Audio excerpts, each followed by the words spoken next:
Welcome to NucleCast, the official podcast of the NWA Deterrence Center.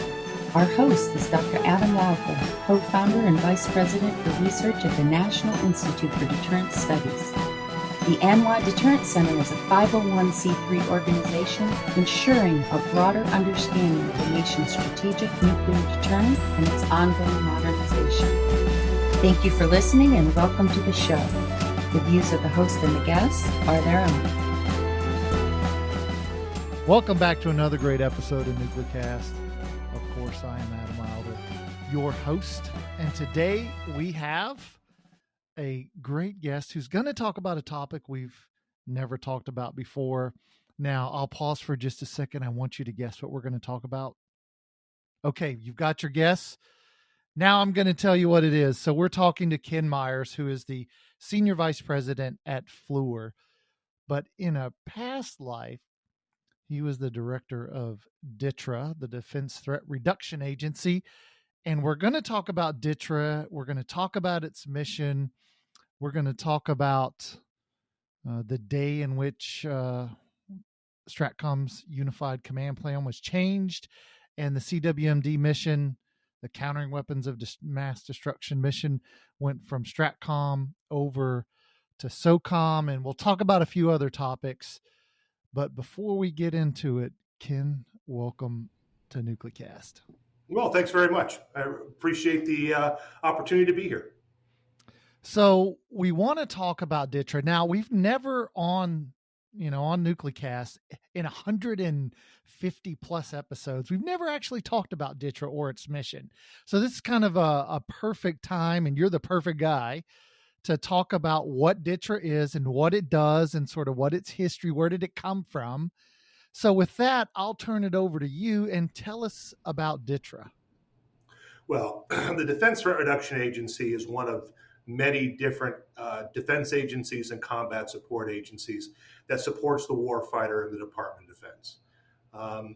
The interesting thing about DTRA, especially during my time there, during my tenure, was DTRA acted as a defense agency, it acted as a combat support agency, and it was also an element of the U.S. Strategic Command. In other words, I was dual-hatted. I reported to the other secretary for AT&L, Acquisition Technology and Logistics at that time, as well as reporting to the U.S. Commander of STRATCOM. But I also had responsibilities to the Combat Support Agency, and I reported to the chairman and the vice chairman of the Joint Chiefs of Staff. So a lot of different bosses, a lot of different missions. Historically, DTRA has its roots back in the Manhattan Project. I mean, a lot of the brain power, a lot of the experience, a lot of the expertise came from DTRA's forerunners in support of the Manhattan Project. And over the years, the agency has obviously grown. It has expanded its responsibilities and its missions, but direct support to the warfighter continues to this day. And it's a critically important element of what they do. I think through the three commanders that I reported to at STRATCOM, Kevin Chilton, Bob Kaler, Cecil Haney, all of them were incredibly thankful and reliant upon DTRA. Not only on operational support, but the research and development support as well. And I'm happy to burrow down into each of those. But I will tell you, just kind of overall, one of the most unique places in the world at the Defense Threat Reduction Agency. I can't tell you how many world leaders, whether they be ministers of defense, ministers of foreign affairs, who would come visit Fort Belvoir, and all of them walked away saying the same thing. We really wish we could have a DTRA, whether it be after, the issues in Japan with the tsunami, all of the visitors we had come. It is really one of the most unique locations and places and workforces in the world. It truly is a national treasure. So correct me if I'm wrong, but wasn't DTRA early on, it was Defense Nuclear Agency, correct? It was Defense Nuclear Agency. It was Defense Special Weapons Agency. And, I think those two names are important for people to remember, because, like I said, a lot of people think that DTRA's role is entirely nonproliferation. It is entirely counterproliferation, and that's a big part of what they do. But direct support to the U.S. nuclear weapons mission and the STRATCOM mission is a huge element of what they do. And also keep in mind, in its role as a defense agency, they do contribute to offensive capabilities that are used by our warfighters to deal with specialized, unique threats around the world. So for me, as I think about DTRA, and maybe this is sort of a, as the mission has changed, so when the Cold War ends, the non-proliferation, counter-proliferation becomes more important. DTRA sort of shifts its mission. And for me, I mostly know DTRA for using the software to calculate weapons effects, because they Sure. build that, or they sponsor the creation of Sure. that software. So that's my big interaction with DTRA. Sure. But when you talk about the other things that DTRA does, and you talk about R&D, we know they support non-pro and counter-pro efforts. Tell us about these different mission areas. Well, I'm more than happy to do that. I think the most important thing for everyone to understand is that it is constantly evolving. It is evolving to meet the threat. So as the threat evolves, comes from new locations, new levels of intensity, new levels of sophistication, so does the DTRA response. But I'll give you a couple of examples. One, many people don't know that DTRA was on the front lines in terms of battling the Ebola outbreak in Africa, on the ground supporting the U.S. military, on the ground supporting local ministries of health and human services throughout the African continent, and we played a pivotal role in developing the different type of treatment methods that were brought to bear on that problem. As I mentioned earlier, a lot of people don't realize the role that DTRA played in responding to the disaster at Fukushima. I mean, you had literally tens of thousands of U.S. soldiers, airmen, Marine, naval officers, and their families in Japan. And you had a U.S. Forces Japan commander trying to figure out, how do I communicate this with my people? How do I help our Japanese allies respond to this? Well, they didn't have that capability. We had that at DTRA, as did our friends in the Department of Energy, NNSA, and elsewhere. I'm not saying we were the only ones on the ground, but we were there helping them. Similarly, a lot of people don't realize when we were eliminating the chemical weapons in Syria, I mean, that was primarily a DTRA mission in direct support and supported by elements of our friends up at the Aberdeen Proving Grounds, what they call now DevCom. We used to call it Edgewood Chemical Biological Center. But I mean, that was a strong partnership. But DTRA was first and foremost, they were involved in that on a daily basis. There's also been a number of different classified events and engagements that DTRA has participated in and contributed to. And it's really an incredibly diverse organization. I mean, it truly is one of those places, it's a great melting pot. I mean, you have tier one special forces operators, sitting down, working hand in hand with, microbiologists, nuclear physicists, planners. It really is one of those unique places where truly incredible and diverse solutions can be discovered and brought to bear on some of the most pressing threats to our country. So as the mission has changed over the years, and we sort of know where we are today, do you see a need for DTRA's mission to change again as we sort of return to an era of where nuclear weapons are becoming a more central factor in strategic stability, where the North Korean arsenal, the Chinese arsenal, a potential Iranian arsenal are all, sort of growing in importance? Do you see a time or a need to shift DTRA back to a more nuclear focused mission, or do you still think the focus is about where it needs to be? What's your take on No, the mission and where it goes? yeah, no, it's a great question.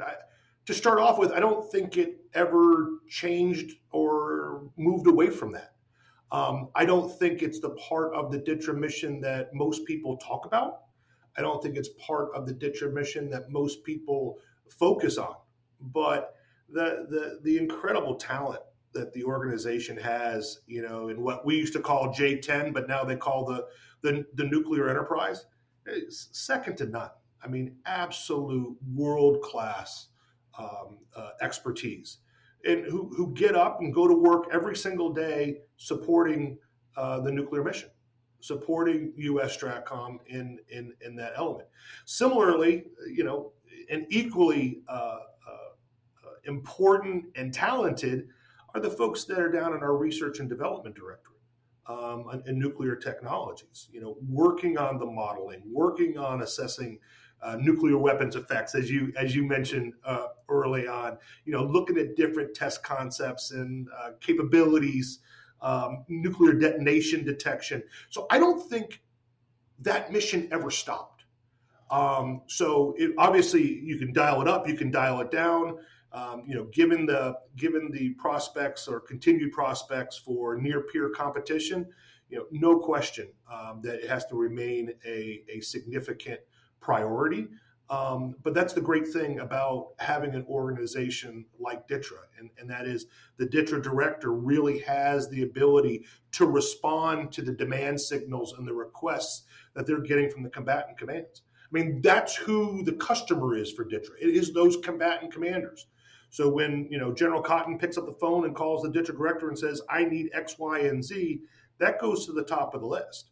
And if that's, one has to move resources, move people, whatever the case might be, your job is to meet those demand signals. And, thankfully, I think DTRA has done it for, 50 plus years. And I hope and pray that it continues to do another 50 more, because that's truly the unique status that DTRA has and brings to the table to support the warfighter. Now, you mentioned General Cotton, the current STRATCOM commander. So I wanted to switch gears and talk about, STRATCOM also has sort of undergone a great deal of change over the last, 5 to 10 years as missions have been broken out, the space mission, the missile defense, CW countering weapons of mass destruction have all sort of moved elsewhere as STRATCOM focuses more on strategic nuclear deterrence. And so you were there when the CWMD mission shifted from STRATCOM to SOCOM. Talk about that and, sort of sitting out of government now, what you thought about it, and, whether you think, is that the right place for it? Because DTRA is heavily involved in this mission. Right. And provides the technical support.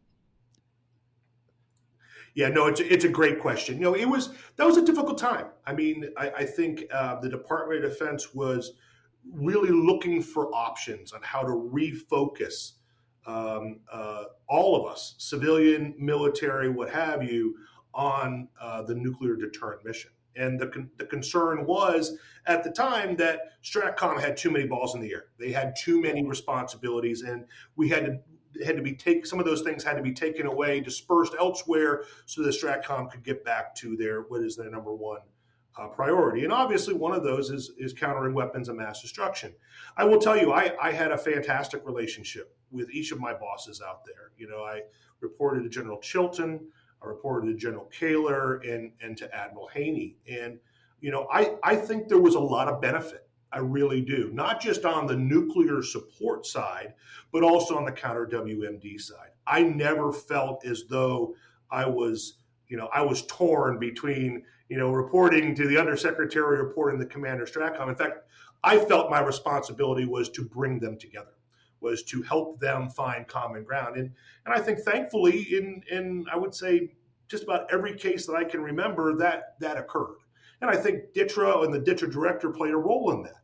But obviously, changes were made and it moved down to SOCOM. And, I was there for the beginning, and then I departed before the changeover was concluded. And I was a strong advocate of the DTRA director taking on that same leadership element at SOCOM as it did at STRATCOM, because I really felt and I really was able to see the ground effects of that.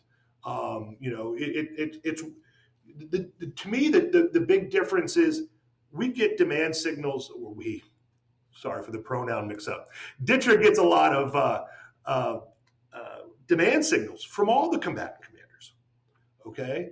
And if under the unified command plan, it's your responsibility, as in SOCOM, to deal with the counter WMD mission.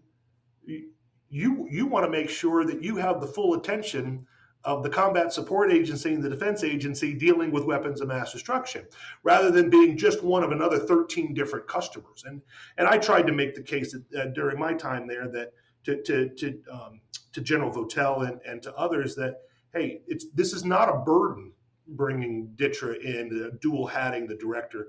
In fact, you'll get a great deal of benefit from it. And ultimately, they decided to go in a different direction, which is obviously their purview.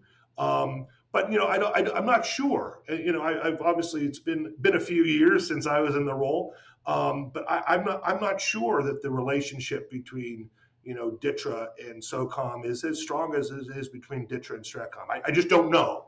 But I would have to tell you, the relationship at STRATCOM was incredibly strong, good, and close.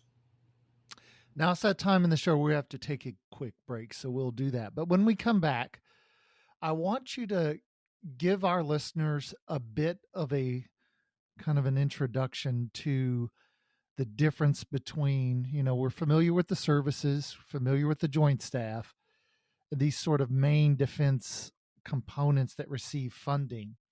But then there's these defense support agencies. And so when we get back, give us a little brief on what they are and how they're funded and who they report to. You're listening to NucleCast, and we'll be right back. This episode of NucleCast is brought to you by the AMLA Deterrence Center, whose mission is to educate Americans about the nuclear enterprise and strategic deterrence.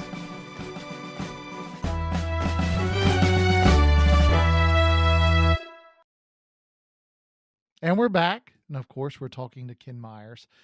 And I asked for you to give us this introduction to defense support agencies before the break. So I will turn it over to you for that. Sure. No, it's a great question. I mean, I will tell you, during my tenure at DTRA and in the Pentagon, many of the defense agencies and combat support agencies reported up to the Undersecretary for Acquisition Technology and Logistics. At one point, I remember Undersecretary Kendall saying that he had 15 to 18 defense agencies and combat support agencies, and it was really something. You'd go to a Frank Kendall staff meeting, and on one side of me I'd have the DARPA director, on the other side of me I'd have the DLA director, and it was a really helpful venue, and it really brought us all together. I hope that continues today. I know some of them have been kind of spread out under different leadership structures and the like, but I really hope that continues, because a lot of goodness just comes from spending an hour together each week. But going back to your question, defense agencies, combat support agencies, their customer set is the combatant commands. Their customer set is the services. So every single year, each of those customers would submit their wish list. Maybe it's just an assessment, some kind of combat support, planning support, a number of different areas and the like. So, you'd walk in the door every single day, and you had an expectation of what your responsibility, what you were going to do that day. But your customers really set that agenda. Now, we tried to educate, we tried to guide, we tried to kind of share with them what we thought was the best path forward. But at the end of the day, if you get a telephone call from the commander STRATCOM, you get a telephone call from the commander SOCOM, and they say, I need A, B, and C. Your next step is to pull the staff in and start figuring out how can you deliver A, B, and C for them. Obviously, this is even more important or even more critical, in combat situations when either specific expertise, specific experience, specific tools can be brought to bear. I mean, I remember there were two very, very large needs during my tenure. One was being able to hold a threat, hardened, deeply buried targets. Right? I think that still probably is an issue today. So that's item one. Item two was, subsurface detection, whether it be movement, whether it be noise, you name it. And obviously, a lot of these issues are still in the news now, but these were high priorities, probably 10, 12 years ago, probably still are today. Obviously, I'm not privy to that.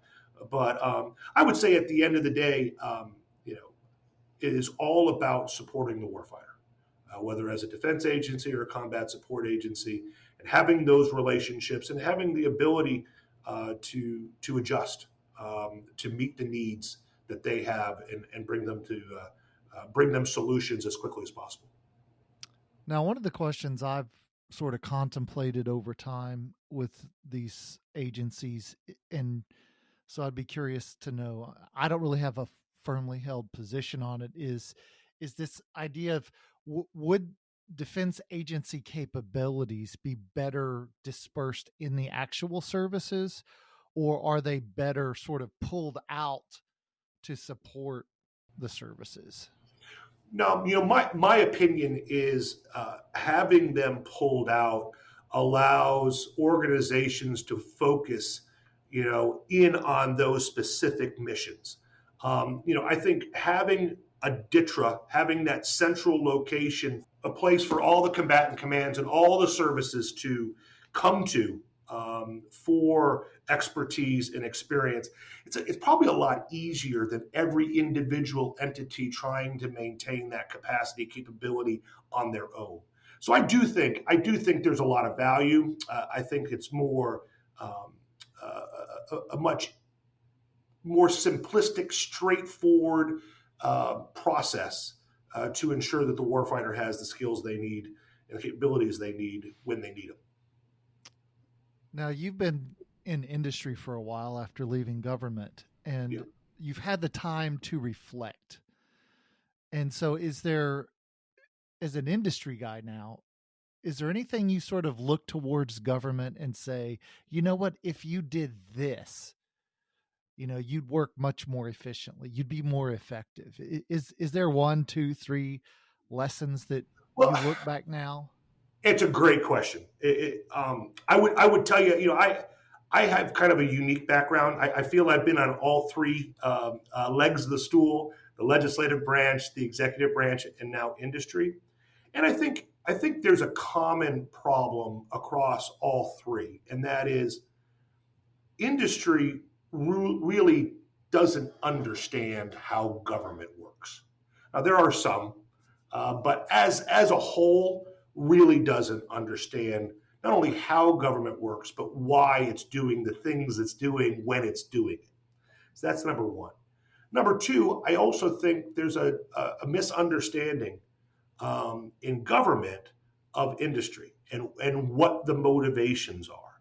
There are a lot of great Americans, fantastic patriots who get up every single day trying to figure out how to support the United States, the American people, the warfighter, what have you, in their industry. The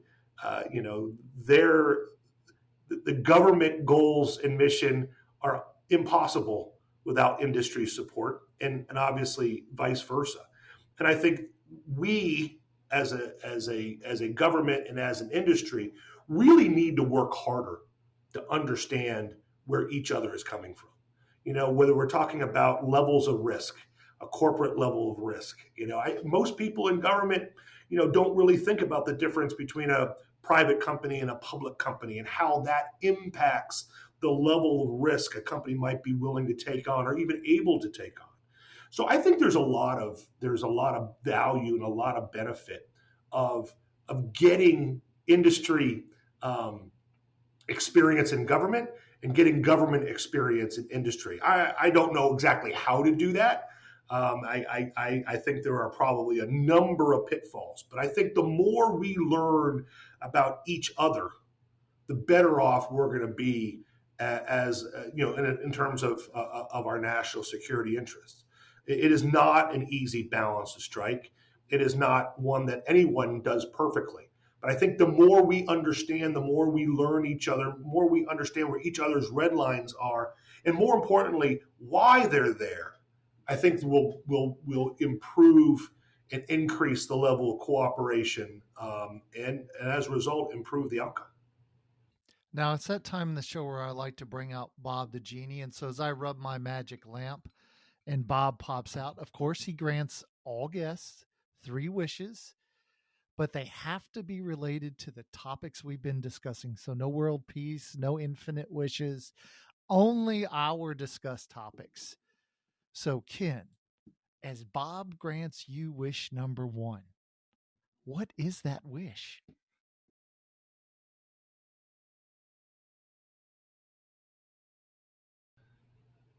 Continued technological advancement.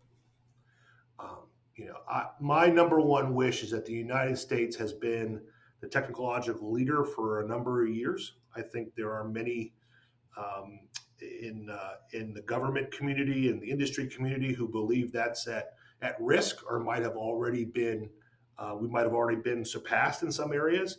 But I think my number 1 wish is I want to take over. I want to regain technological superiority, not only over our near peer competitors, but over all of our competitors. Yeah, that's a good one because, as we look at warfare, our success has largely been dependent upon the fact that we have much better tech. So it's a good wish. Okay, so wish number 2 then.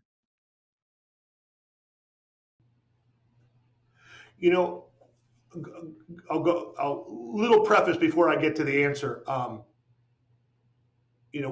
think one of the biggest concerns I have today is maintaining the level of commitment to the warfighter, to U.S. national security. Obviously, some very difficult political situations, not only on the Hill but elsewhere throughout American society now. But the one thing we were always able to come together on when I served under Senator Richard Lugar and in the United States Senate was support to the U.S. warfighter, support to U.S. national security. My second wish is that none of us ever can or have to question whether that remains. I know that sounds a little bit wordy, but I don't want to be accusatory. So I just want to make sure that we all continue to maintain that's the central element, that U.S. national security and the warfighter always have to have our complete attention, and it really must be a bipartisan or nonpartisan issue. Yeah, that's a good one. I can agree with that. It's a good wish. Now, how about wish number 3? I'll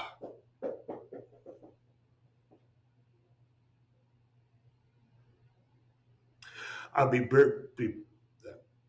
maybe this is more the father in me, or as the not the industry executive or former defense agency director, but I hope all of the investments that we've made to deter any type of nuclear war or nuclear exchange, the skill sets that are at DTRA to support that mission, I hope to God and pray they never have to be used. But I also do realize and appreciate the need that they have to be credible. And that is the best way to ensure they never have to be used. So I would say continued credibility, but never having to prove it of the U.S. nuclear weapons stockpile. Yeah, I've got a 13-year-old, and his plan is he's working towards a nuclear engineering degree, Wow, and fantastic. he wants to be a nuclear propulsion officer in the Navy, and he wants to be on a submarine. And Right. he was telling me, we were talking the other day on the way to the gym, and he says, Dad, we're probably going to fight China when I'm in the Navy. And so I said, well, that could be. His name's Wyatt, and I said that could be true, Wyatt. But let's hope not. Let's hope not. So much like you, I think about those things as well, because I've got a kid who may very well be in the position I was in 30 years ago, where you're waiting to see whether war comes or doesn't. So it's certainly a good wish to hope that we can avoid it and that deterrence holds, and because it's all of our wishes. Sure. Sure So is. as we wrap the show up, and you think about, like, what's your sort of walking off the stage message for the NucleCast audience in terms of DTRA and support agencies? What would you have them remember 6 to 12 months from now about our discussion on NucleCast? Well, I guess it'd be, two and a half items here. One, um, you may not know a lot about them. You may not be 100% sure how they work, but let there be no mistake, you are in need of them. And I mean that when I talk about DTRA. I mean that when I talk about most of the defense agencies and combat support agencies. I used to like to say that DTRA was the most important organization no one had ever heard of. And I hope it stays that way, because if the director of DTRA is on a Sunday morning talk show or is on the nightly news, something very bad has happened. And having the director of DTRA on that show means that there are very few people who can answer the questions, and that's probably not good news for us. I would also, and this kind of goes back to my second genie wish. I would just ask for everybody, when it comes to U.S. national security, when it comes to the warfighter, when it comes to our mission, um, bringing the country together is absolutely critical. We cannot afford to be divided in this critical area, and so I would just say, be thankful for those, even though if you don't know exactly what they're doing, because they are keeping the country safe. And please help all of us keep our focus on U.S. national security and the warfighter. All right. Ken Myers, thanks for joining us on NucleCast. Thank you very much. I enjoyed it. Appreciate it. And thanks to you, the listeners, and we'll see you on the next episode. Well, we just talked to Ken Myers, Senior Vice President at FLUR and the former Director of the Defense Threat Reduction Agency. And we talked about DTRA and its mission and its history and what are defense agencies and combat support agencies and how do they contribute to the Department of Defense and warfighters. And it was a good discussion. But for you to know what he said, you got to listen to the show. This has been a production of the ANWA Deterrence Center, a 501c3 that seeks to educate key decision makers, stakeholders, and the public to ensure a broader understanding of the nation's strategic nuclear deterrent. Our executive producer is Kimberly Charrington, and this episode has been engineered and mixed by David Crumpall. Help us grow our followers by sharing it and follow the show on LinkedIn, Facebook, and Twitter at NucleCast.